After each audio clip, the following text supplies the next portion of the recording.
여러분 반갑습니다. 지난번에 저희들이 은유의 시학을 강의하면서 특별히 그 몸은유, 몸시학 이런 부분을 10회 걸쳐서 했습니다. 그래서 오늘부터는 이 종교와 은유, 성경과 은유, 그리고 진리와 은유, 믿음과 은유 해서 은유와 관련된 이런 그 종교적인 이런 측면을 다뤄보도록 그렇게 하겠습니다. 그리고 특별히 그 기독교 중심으로 몸 은유, 그래서 기독교는 하나의 그 몸 종교다 이렇게 정의를 내릴 만큼 대단히 그 몸 이미지와 기독교의 교리 대단히 그 중요한 관계를 갖고 있습니다. 우선은 이 종교, 진리, 성경, 그리고 믿음, 기본적인 그런 문제들을 다루면서 그 속에 나타난 그 은유의 모습 이런 것들을 집중적으로 다뤄보고, 그 다음에 그 기독교 성경에 나타난 그 몸은유를 계속해서 진행해 보도록 하겠습니다. 그래서 오늘은 첫 번째 시간으로 이 종교와 은유, 그래서 제일 먼저 소제목을 왜 종교인가 이렇게 제목을 한번 붙여봤습니다. 자, 그 인간이 그 완전한 존재라면 종교니 절대자니 신이니 초월이니 하는 그런 힘을 믿고 의지할 필요가 없습니다. 자, 성경에서 그 아담이 선악과를 따먹었다는 이야기는 인간도 신적인 존재가 될 수 있다는 욕망 때문이 아니겠습니까? 그러나 인류 역사에서 그러한 욕망을 달성한 사람은 하나도 없습니다. 그런데 인간들은 이성이나 과학을 앞세워서 스스로 어떤 신적인 그런 그 완전한 존재가 될 수 있다는 그런 망상에서 인본주의니 무신론이니 하면서 설치되고 있지만은 그 누구도 마지막엔 다 혈혈단신 빈손으로 세상을 떠나게 됩니다. 다시 말하거니와 이 절대적인 존재의 도움이나 가르침 없어도 인간이 이성이나 과학이나 지식으로 내 영혼과 육신이 온전히 자유롭고 행복해질 수만 있다면 역시 종교는 없어도 됩니다. 그러나 그러한 그러한 진리가 이 지상에 있는가? 만일 있다면 그것이 바로 천국이 아니겠습니까? 물론 일시적으로 육체적인 어떤 만족이나 쾌락을 가질 수는 있습니다. 그러나 영혼까지 온전하고 또 충만한 그런 만족은 이 지상 어디에도 있을 수가 없습니다. 그래서 오죽하면 천하의 공자도 아침에 도를 들을 수만 있다면 저녁에 죽어도 좋겠다고 했을까요? 자, 그러나 이 광대한 우주, 우리 지구가 속한 이 은하계만도 별 숫자가 5천억 개가 넘는다고 합니다. 그런데 이러한 은하계 같은 별들이 2천억 개가 더 있다고 합니다. 그런 그 별 무리들이. 그렇다면 이 광대한 우주가 얼마나 크고 넓고 그 많은 별들이 있는가를 상상해 봅니다. 그런데 놀라운 것은 이 무궁한 우주 자연 속에서 아직까지는 오직 지구만이 생명이 존재할 수 있다는 데서 비록 한순간이지만 이 아름다운 지상에 그것도 만물의 영장으로 태어나서 잠시 한 생애를 누릴 수 있다는 것, 이 얼마나 아찔한 기회일까요? 또는 우연일까요? 이 기회는 축복일까요? 도대체 인간이 알면 얼마나 알 수 있고 또 한다면 얼마나 할 수 있고 또 살면 얼마나 살 수 있는가. 물론 이 약육강식의 현실에서 나도 종견이 철학이니 하느니 형이상학적인 어떤 인생론을 그만두고 그냥 바람 따라 물결 따라 본능대로 살다 가겠다는 그런 사람에게는 역시 종교는 필요가 없습니다. 그러나 한 번뿐인 인생, 이 기적처럼 주어진 이 한순간의 삶, 도대체 내가 누구이며 어디서 와도 어디로 갈 것인가, 그리고 어떻게 살아야 가치 있고 현명하고 복된 삶일까, 이런 것들을 생각한다면 삶이란 무엇이고 또 죽음이란 무엇인가, 왜 인생은 먹어도 배가 고프고 움켜쥐도 허전하고 함께 있어도 외롭고 마침내는 못다한 한을 품고 덧없이 망우리 고개로 사라져야 하는 것인가, 이런 문제들을 보다 심각하게 고민하고 그 해결책을 찾아보면서 보다 자유롭고 풍요로운 어떤 살아보겠다는 그런 자에게 종교가 필요한 것이 아니겠습니까? 유한하고 연약한 인간 실존을 절실하게 자각하면서 그렇게 좀 더 겸손하고 진지하게 인생을 살펴보겠다는 자만이 영원하고 전능한 절대자를 찾게 된다는 말씀입니다. 그래서 폴 틸리는 종교를 궁극적인 관심이라 했습니다. 종교란 유한한 존재임을 자각하고 궁극적인 진리에 대한 관심을 갖는 자의 것임을 분명히 말하고 있는 것입니다. 자, 그렇다면 다시 소제목으로 이런 것을 붙여보겠습니다. 자, 종교를 가질 것인가 안 가질 것인가. 그런데 두 번째 이런 제목을 붙이고 싶습니다. 세계는 지금도 84%가 종교인이다. 이렇게 제목을 붙여보고 말씀을 드리겠습니다. 자, 그런데 문제는 세상에는 신을 빙자한 허무맹랑한 종교도 많고 또 혹세무민하는 사이비 종교도 많습니다. 이기적인 기복신앙이나 또 황당한 결의로 오히려 인권을 유린하고 역사 발전을 저해하는 그런 미신들도 있습니다. 또 종교를 권력이나 정치로 이용하는 경우도 또 있습니다. 또 신자를 하면서 불신자만도 못한 그런 경우도 허다합니다. 그래서 어느 시대나 이 불신자나 무신론자들로부터 심한 비판과 박해를 받기도 하는 것입니다.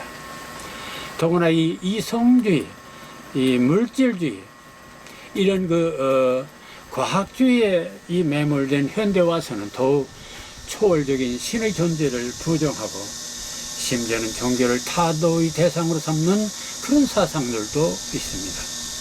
서구 문명사를 보면 저들은 분명 기독교 신앙으로 일찍이 개명한 문명과 문화를 누려왔음에도 불구하고 최근에 와서 니체는 신은 죽었다 했고 마르크스는 종교를 아편이라고 하면서 기독교를 파괴하려는 선동도 있고, 지금도 예를 들어서 유물주의, 공산주의나 독재 국가들은 종교를 그들의 어떤 권력을 방해하는 적으로 간주하고 타도의 대상으로 삼고 있으며, 유물주의 이데올로기를 만들어서 백성들을 오도하고 마침내 이 독재 권력을 우상화하는 무모한 광기를 보이고 있는 것입니다. 자, 솔직히 최근 우리 한국 사회는 종교가 심한 도전을 받고 있습니다. 일제와 이 광복기 그리고 6.25 혼란, 그런 참화를 겪으면서 사실 우리는 제국주의 침략의 야욕 그리고 이 무신론의 이념적 비인가적 행포를 우리는 수없이 당해왔습니다.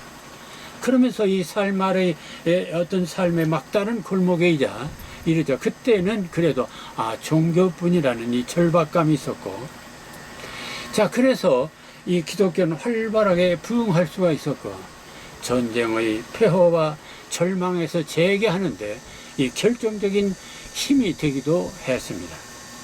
그래서 한때는 개신교가 1,500만 그리고 천주교가 500만을 헤아리고 있었습니다. 그러나 최근 우리 사회는 갑자기 이 경제적인 여유가 생기면서 세속적인 이 물신주의에 빠져들게 되었고, 거기다가 자유민주주의를 비판하는 각종 이데올로기와 반종교적인 세력들이 사회와 교회를 흔들면서 현재 개신교는 1천만, 천주교는 400만, 그리고 1천만, 불교는 800만 정도로 위축되어 있고, 정책도 더구나 우리를 둘러싸고 있는 이 북한, 중국 등 이 무신론 권력들의 이 반종교 정책도 이 지정학적인 영향을 주고 있기 때문에 앞으로 이 한국의 경우 종교는 계속 위축될 것이라는 우려를 표하는 사람들도 많이 있습니다. 자, 그러나 이는 반종교적인 이념과 대결하고 있는 이 한국의 경우일 뿐이고, 또 일부 선진국들의 경우일 뿐이고, 사실 세계적인 추세를 보면은 이 세계 인구의 84%라는 이 절대 다수가 지금도 종교인이라는 사실에 주목해야 합니다. 2015년 이 퓨 리서치의 통계를 보면 세계 이 73억 인구 중 23억 명, 약 31%가 기독교 신자이고, 다음으로 무슬림이 18억, 24%, 힌두교가 11명, 15%, 불교가 5억, 6.9%의 순서를 보이고 있습니다. 그리고 무종교가 12억 정도, 16% 정도인데, 이 중 7억 명을 차지하는 것이 중국이라고 말하고 있습니다. 그런데 흥미로운 것은 이 세계적인 종교인 비율은 우리의 인식과는 달리 계속 늘어날 것으로 보고 있습니다. 이는 그 무신론자들의 출산율이 계속 무신론자들의 출산율은 계속 감소하지만 종교인들의 출산율은 계속 늘어나기 때문이라는 재미있는 현상입니다. 그리고 또 한편 중국의 경우도 매우 매년 기독교 인구가 증가하는 추세에 있다고 말합니다. 우리가 잘 아는 그 미래학자 엘빈 터플러는 21세기 오히려 이 정보통신 시대, 이 기술문명 시대, 기술혁명 시대에 오히려 신흥 종교가 더 성행할 것이라는 얘기는 참으로 아이러니한 그런 그 얘기가 되고 있습니다. 자, 그러면 한번 솔직히 우리 말해 보겠습니다. 종교를 부정하고 탄압한 국가가 발전한 사례가 있는가? 그야 일시적으로는 총칼과 인본주의, 어떤 물질주의가 승리할 수가 있습니다. 그러나 긴 역사를 보면 그것은 모두가 바벨탑이 되고 말았다는 사실입니다. 이 하늘을 거역하는 역사는 하늘뿐만 아니라 이 정직하게 살고자 하는 절대 다수의 인간들이 용서하지 않기 때문입니다. 종교는 일부의 부작용에 대한 우려에도 불구하고 그 내용과 형식은 시대마다 다소 변화가 있을 수 있지만, 인류가 보다 선하고 의미 있는 삶을 추구하려는 그런 본성을 갖고 있는 한, 영혼의 자유와 구원을 바라는 그런 내면의 깊은 소망을 갖고 있는 한, 이 거대한 이 종교적 본성의 장강대하는 일시 무신론의 탕류로 일부가 의축될 수는 있겠지만, 여전히 종교는 보편적인 그런 그 진실과 선한 양심으로 인류 역사를 이끄는 정화제가 되어서 보다 청정한 태해로 다가가는 공동 공영의 영원한 깃발이 될 것이라고 저는 확신하는 것입니다. 따라서 필자는 이처럼 우리의 삶에 중요한 종교의 존재성을 적극 긍정하면서 일부 저급한 사이비 종교나 기성 종교의 부작용에 대한 논의나 비판에도 불구하고, 훌륭한 종교는 한 시대, 한 지역만이 아니라 유사일의 인류 역사는 언제나 또는 어디서나 누구나 이 종교란 으뜸되는 가르침이란 그런 그 문자 의미처럼 절대적인 신의 말씀이 되어서 인간 삶의 근본도리가 되고 또 인간의 근원적인 문제를 해결해주는 분명한 길이 되어가지고 만인의 공감을 얻어왔다는 이 엄연한 사실을 인정하고 싶습니다. 또한 부정보다는 긍정으로, 절망보다는 희망으로, 어둠보다는 밝은 빛으로 정말 새 하늘과 새 땅으로 우리의 삶을 이끌어주고 있다는 데서 종교의 존재성과 그 당위성을 절대 긍정하는 것입니다. 자, 세상에는 많은 종교가 있습니다. 그리고 저마다 사람들에게 기여하는 바가 큽니다. 그러나 필자는 그 중에 기독교를 선정해서 이번 강의의 주제인 종교와 은유의 문제를 살펴보고자 하는 것입니다. 사실 기독교의 경우 경전인 이 성경의 말씀은 인간들이 가장 절박하게 질문하는 궁극적인 그러한 그 길을 가장 분명하게 해결해주고 있습니다.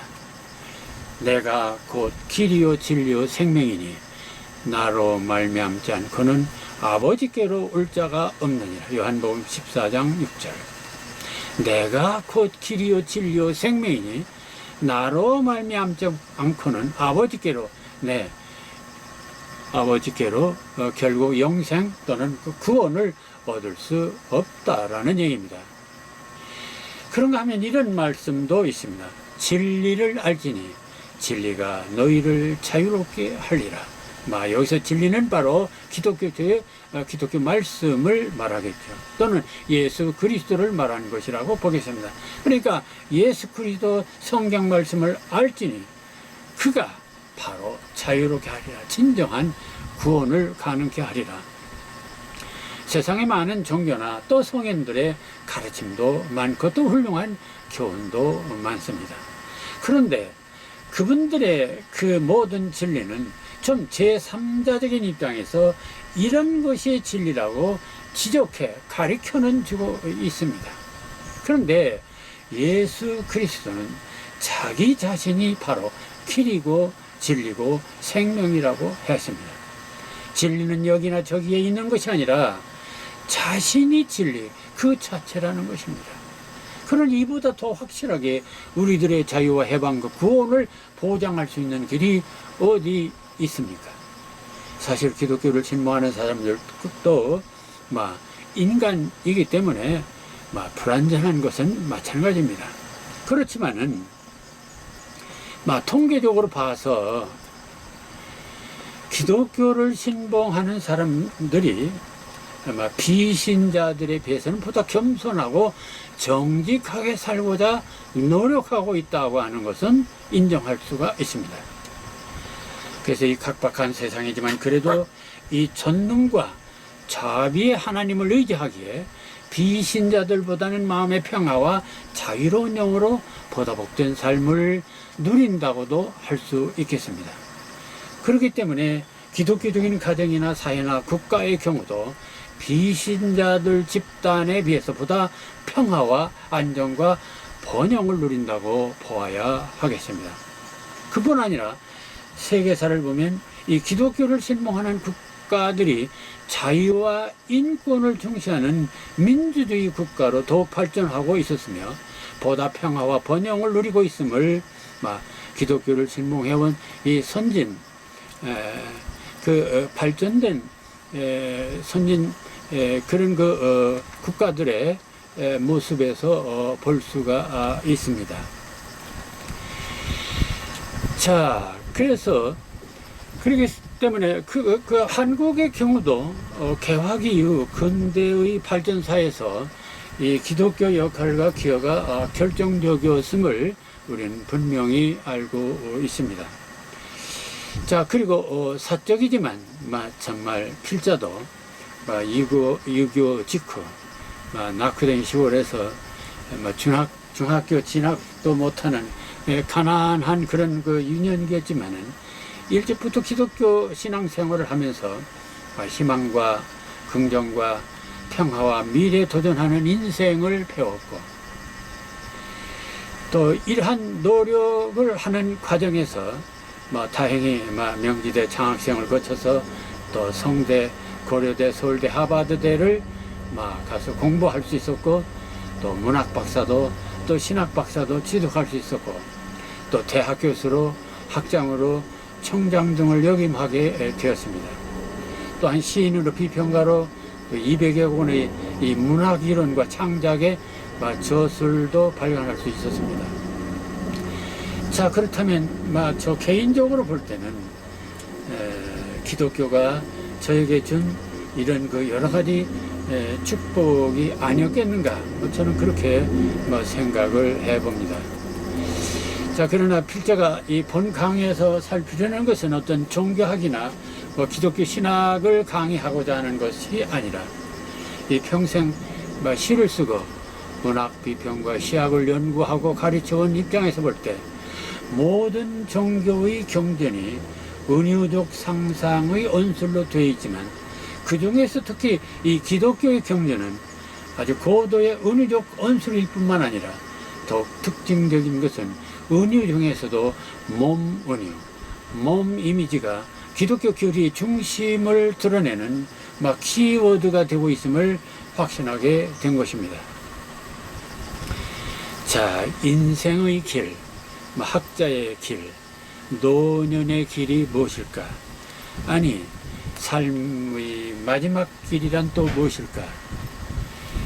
이런 생각을 하면서 저는 정년을 하고, 또 이제 큰 병에 있어서 그 수술을 하고 고향에 내려와서 그동안 귀향하면서 8순을 훨씬 넘긴 년쯤이다마는, 그러나 저는 이 살아있는 동안 제가 할 일은 바로 학자로, 또 시인으로, 비평가로 끝까지 남아서 제 생각을 이웃과 나누겠다는 생각이고, 또 마지막 삶과 학문을 정리하겠다는 마음에서 마지막으로 잡은 테마가 바로 은유의 시학이고, 이것을 지방에서 그 문인들과 함께 강의를 하면서, 자, 지금 최종적으로 이 기독교 말로 이 몸문이요, 몸 종교라는 이 명제를 내세워서